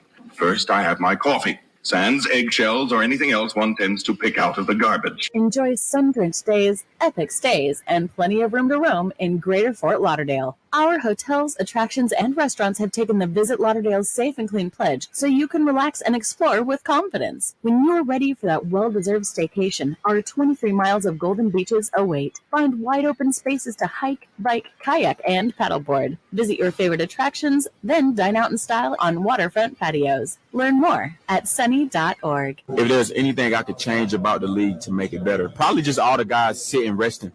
That's the only thing I probably don't like. Just play, man. If you 80%, you got to play. I don't like all the sitting, missing games and stuff. Like these people might have enough money to come to one game. You know what I'm saying? And that might be the game they come to, and then you sitting out. You know what I'm saying? So I take pride in trying to play every game because I don't know. It might be one fan that has never seen me play, and I'm trying to play. So that's the only thing I don't like. Guys just sitting out.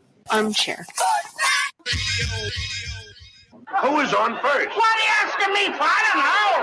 When the University of Illinois played Northwestern, Illinois rooters fired blanks into the air. Much more convenient than yelling, the campus paper said, and has a better effect on the visiting team. And when the Princeton Tigers beat Yale, their fans roared right onto the field. Braves Country HD. Please like and subscribe today. YouTube.com/@Braves Country.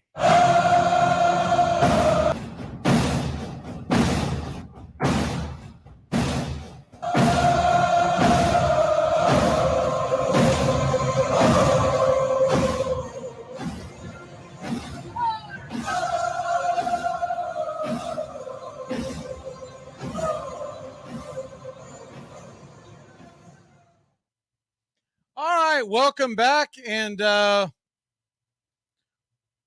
we have on the screen right now is Josh Gibson.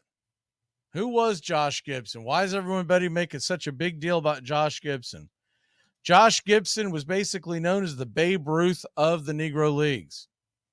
And he played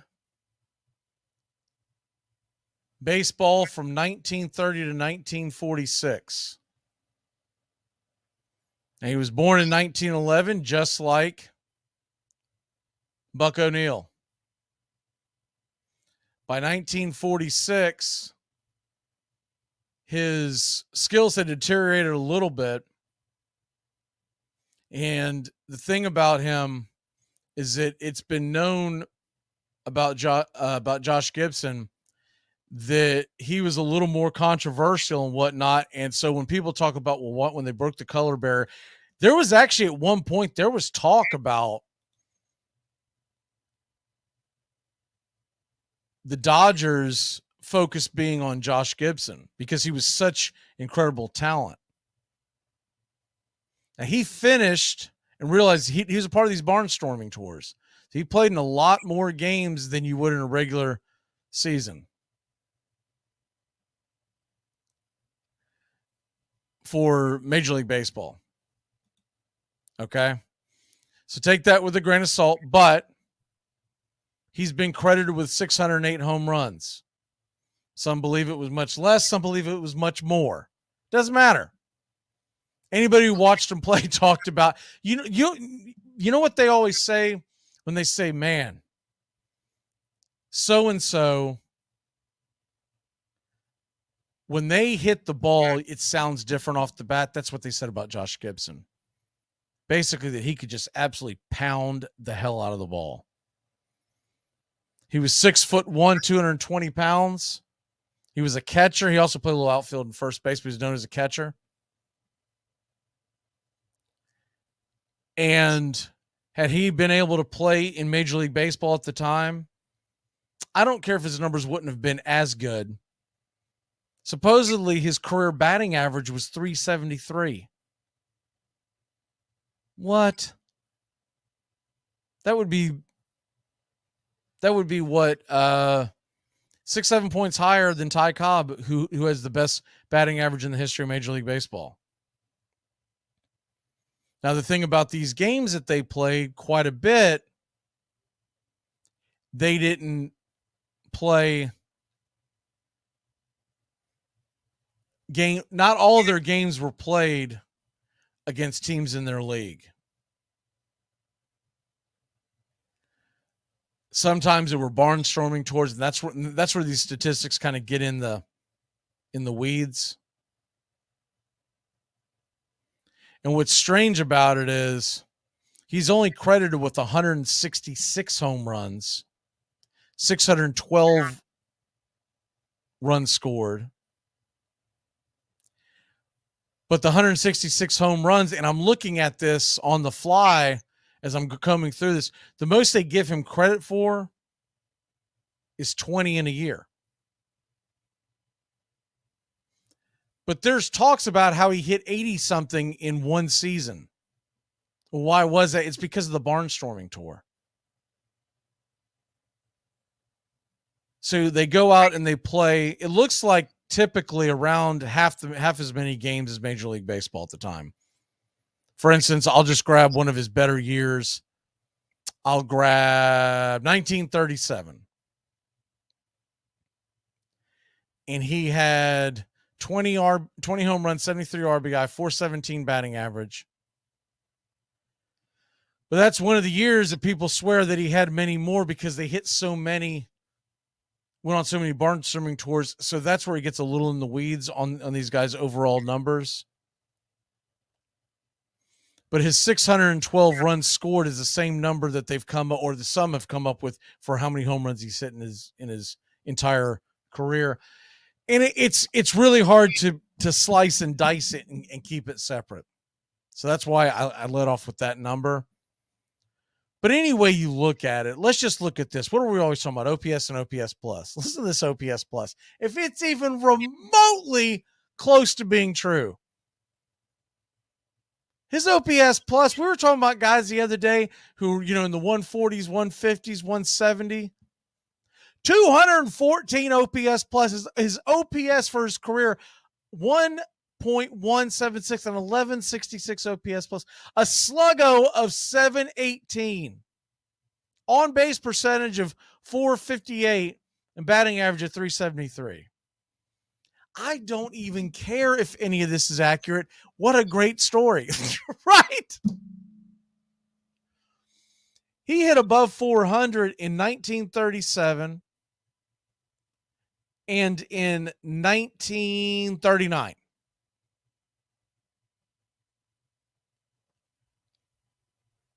He also hit 500 in 1930, but only had 4 at-bats. But he also hit, listen to this one, 466 in 1943. An OPS of 1427. What? The one in 1937, an OPS of 1474. So it just gives you an idea. He was clubbing the hell out of the ball. It's just, regardless how you look at it, the guy was a phenomenal player for a long period of time. And kids growing up watching and listening to Negro League Baseball, he was their Babe Ruth. Because they talked about not just the home runs he hit, but the distance that he would just club them. And so that's Babe Ruth in a nutshell right there. All right, the next guy. Next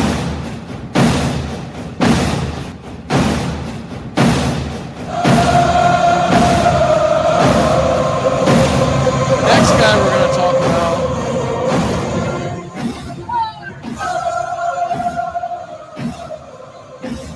Cool Papa Bell. He was a center fielder and a pitcher. What? I thought only Shohei Ohtani. No, Shohei Ohtani isn't the only person to ever play baseball. He was. Now, he's a guy that when you talk about the annals of history, he may not be looked upon in the same breath as some of these other guys, you know, like the Josh Gibson, right? But Cool Papa Bell had, if nothing else, you got to talk about him because supposedly his speed was incredible. He was inducted into the Major League Baseball, or the National Baseball Hall of Fame, 1974. Here are the cliff notes on his stats. 8-time All-Star, lifetime batting average of .337, 2-time World Series champs, Negro Leagues. His career entered in 1942, just before the color barrier was broken. Started playing in 1922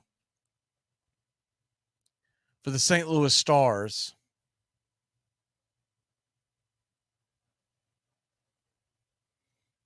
And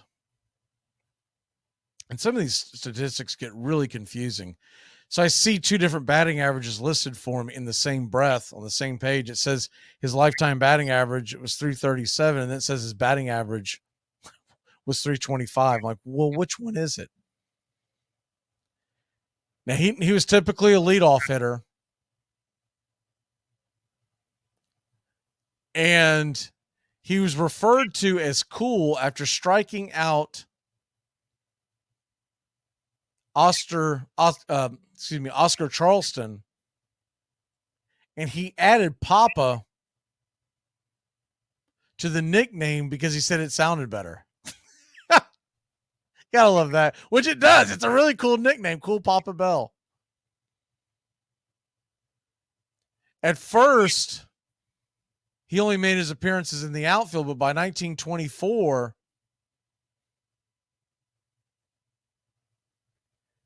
working on defensive skills, appearing more in the outfield. At first, he only made the occasional outfield appearance, but then he worked on his defensive skills, I should say. So a couple of years later, they started putting him in the outfield, and he was supposedly extremely fast. 285 stolen bases. But the great line is one of the reasons why I was drawn to him when I first started, following the league was I'm trying to remember. I think it was Satchel Paige that said it about him, but he said that Cool Papa Bell was so fast that he could turn off the light and be in bed before the room went dark. So it's just great little things like that. And obviously it's embellished, but that's what the great thing is about baseball. It's full of great quotes. He played for what is that 25 seasons? Nothing else. We know one thing. He was in shape.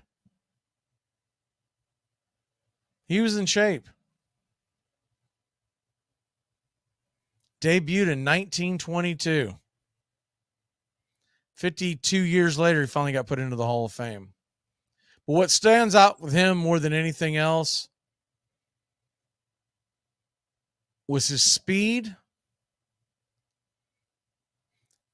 able to get on base percentage, by the way, of .394, and evidently a pretty light hitter. He did have 57 home runs, but OPS was .840. But the big thing with him was his speed, and evidently a very good defender by this. So in other words, originally he supposedly was not a very good defender, and over a 2-year span, the next thing you know, he'd worked on his defensive skills, and I don't think they gave out gold gloves in the Negro leagues, but would have been one of those types. Here's the other thing. 5,341st person to debut in the history of what they call now. See, now they've combined the major leagues. But by 1922, you'd already had 5,341 people playing some form of professional baseball. The major leagues, the Negro leagues, etc. You can go back to Players League, the Federal League, all of them. So the ones that have been accredited for that, you already had 5,341 people that have made that debut. That's 1922. So think about all the people that have played this great game. I guess one of the reasons why I love this game is because I love the numbers. I really did. I just, the numbers, because you can compare them. He did this and he did that at this time, and et cetera, et cetera. So that's cool, Papa Bell, for you. And I just felt like he needed to be talked about because I don't think he was talked about enough. And that kind of leads me to my next guy.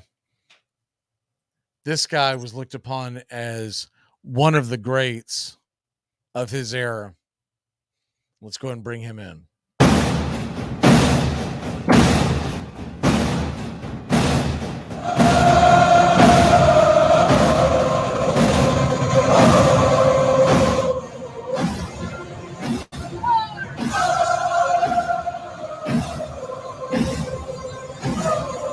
All right, so the next guy that we're going to, his name is Oscar Charleston. And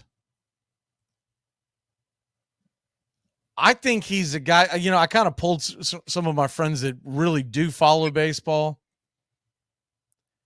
And I don't believe many people, I don't think enough people know him. I'll put it that way. I think it's a little strange that he is not nearly well as known as he should be.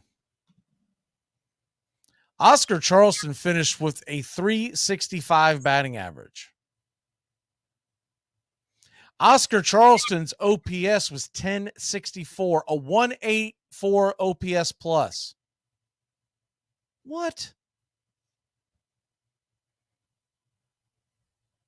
Now, just like some of the others that we went over in the Once Upon a Pastime series with the Pioneers Forgotten, Charleston was born in 1896.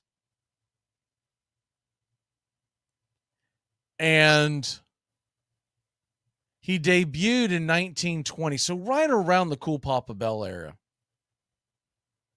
And I really want to do more research on him and maybe revisit him down the road, but why was he overlooked? Because he's not one of the names that I heard growing up. I heard of Josh Gibson. I heard of Cool Papa Bell and whatnot. But he played for the Pittsburgh Crawfords, which is one of the storied franchises in the league. He played for the Philadelphia Stars. He played for the Harrisburg Giants. He played for the Indianapolis ABCs. He started in 1920 and he finished in 1941. So a little too old. And maybe that had something to do with it. The whole color barrier being broken, 6 years later? Now, he wasn't a prolific home run hitter. Maybe that had something. Maybe people just wanted to focus on the handful of stars. But I just felt like Oscar Charleston needed to be talked about. Stolen bases, 210, so solid home run hitter, 143 of those games marked. RBIs. He wasn't a big RBI guy. He was a guy that was at the top of the lineup, 365 hitter. And he played center field and first base. Primarily center field and then later on first baseman. But he was voted in to the Hall of Fame by the Negro League Committee in 1976. So one of the earlier ones voted in, but you never get enough about him. So I just felt like we need to shine a little bit of light on him.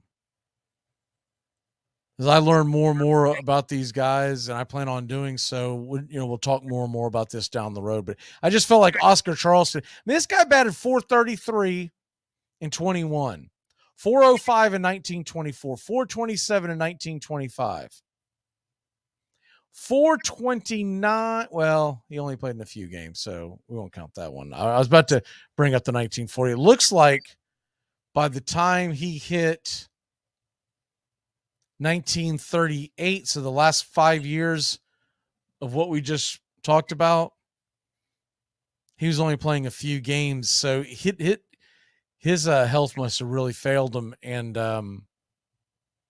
so essentially it says 18, but he really played 13 years. So when you think about that, the numbers are a little more impressive. But that is Oscar Charleston in a nutshell. And he is one of those guys. You know what it kind of reminds me of? It's the same way that Sam Crawford was overlooked. And sometimes it's because of when you were born, the media exposure, and then sometimes you don't know why. But my guess is going to be because he came about in the time period where he was getting overshadowed by guys like Cool Papa Belt, but also Josh Gibson. So that leads us to our last one that we'll do today. And this guy, you got to talk this guy if you're going to talk the Negro Leagues. So there was no way I was leaving him off. And I'm sure a lot of y'all already know where I'm going, but here we go.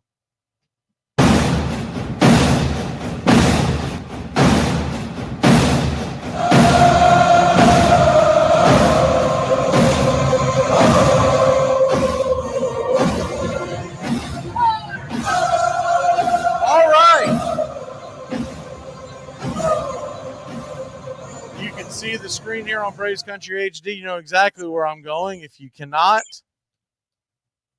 well, and by the way, we'll do Jackie Robinson, that kind of stuff on a different type of deal. I want to talk about the guys that lived the Negro Leagues for a majority of their career. Satchel Paige, whether he was born just in time or not, Satchel Paige continued to play baseball. In fact, Satchel Paige came in and played in the major leagues in 1965 for one game.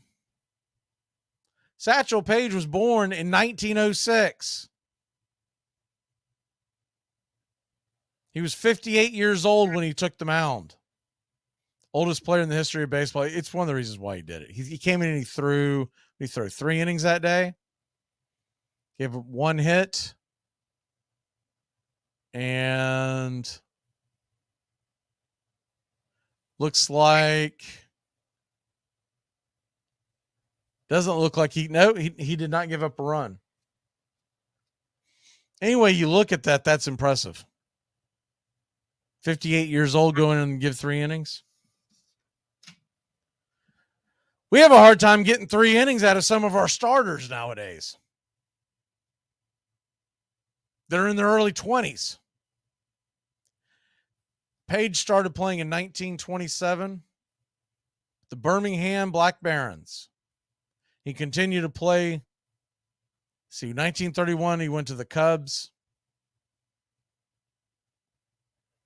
That was the Cleveland Cubs. He played for the Pittsburgh Crawfords. He played with the Kansas City Monarchs. He played with Buck O'Neil. I would have loved to have been a fly on that wall, listen to some of their conversations. Very lively personality. Played for the Kansas City Monarchs all the way to 1947, and then went to play with the Cleveland Indians in 48 after W. broke the color barrier. He went and played with the Indians. And so at that age, there he is in his early 40s. What did he do here? In 1948, he appeared in 7 games, had a 2.48 ERA, 72 innings pitched. 7 games and 72 innings pitched. I mean, he was pitching complete games at that age in the majors. 2.48 ERA his first year, 3.04 his second year. This is in the major leagues. And then his third year, 4.79, and his fifth and final full year was 1952. So he played from 48, 49, 51, 52. Did not play in 1950. And during that time span, those 4 years, he was, 25 and 22. So a winning record even in his 40s in the major leagues. What he's credited with is 1,500 strikeouts through 1,751 innings. That seems incredibly low to me because all I've ever heard about him is that he was a strikeout machine. But he wasn't credited for a lot of strikeouts per 9. But it was a different era, and guys were slapsticking and using the cross and just nubbing at the ball. So different era. It just seems low when you look at it and the fact that he played in the 50s. But if you really think about his entire career, most of it was in the 20s and 30s. I guess it does make sense. He was voted in to the Hall of Fame in 1971 by the committee. And he is looked upon as one of the greatest of all time. And anyone that played with him in that era will tell you he was the best. He had ERAs as low as 194, 154. I mean, some of the others, 206, 2. His career ERA was 273. But a lot of that was elevated when he went into the major leagues at a very late age. So that's just a little bit of it. We'll do more of the Negro Leagues down the road. I just wanted to touch on it because we've done a lot of this stuff here recently, and I want to make sure that that we touch on that. But do yourself a favor and do your own research, and y'all have a great day, and hopefully you got something out of this. I know I do. Every time I do one of these, I get something out of it. Really enjoy learning the history of the game. Y'all have a great one.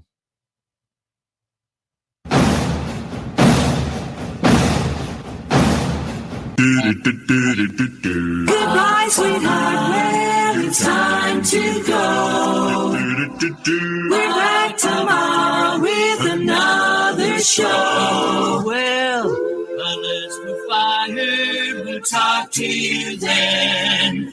Goodbye, sweetheart. Goodbye. Goodbye. Guys and gals, it's time to go. We'll see you on the next show. Same bat time, same bat channel. Thanks for listening to Braves Country with Mac Magee and the Armchair Quarterbacks on 99.1 FM WQEE, The Key in Noonan, Georgia, and simulcasting on youtube.com/@Braves Country. Braves Country comes your way weekdays, 3 p.m. Eastern to 5 p.m. Eastern. Please follow, like, and subscribe today. Armchair Quarterback Radio, your first choice for Southern sports. Something of the 5th of September. Something of the 5th of September. She said a lot that I can't remember. Something of the 5th. I get another cigarette, please? Can I get another cigarette, please? Yeah, I know I live to regret it. Just give me another cigarette, please.